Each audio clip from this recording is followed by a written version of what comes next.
Hi y'all! So today we're going to be doing something quick and simple. We're going to be making a peanut butter apple dip. For this we have some creamy peanut butter, we have some rolled oats, we have some vanilla, we got some milk, we got some cream cheese, we got some brown sugar, and then obviously some apples so that we can dip in this peanut butter mixture.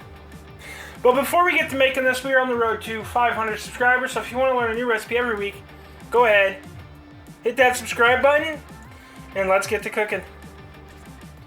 Alright y'all, so first things first, I have some cream cheese here, 8-ounce box, and I have allowed this to sit out at room temperature and soften up.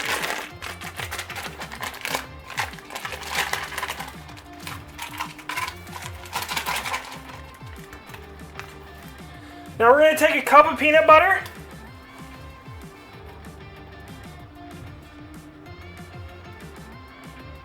Now we're going to take a third of a cup of milk. We're going to take a third of a cup of brown sugar. We're going to take about half a tablespoon of vanilla. We're going to take about a third of a cup of our rolled oats. Now we're just going to mix this until it's all well blended together. Now I'm going to move this to a serving dish. Now I'll bring you back. Alright y'all, I said we were keeping this simple and that's what we did. I moved it to a serving dish. I sliced up some apples. Now all you gotta do, serve this to friends, family at a little party, they'll get together, or you can just snack on it yourself.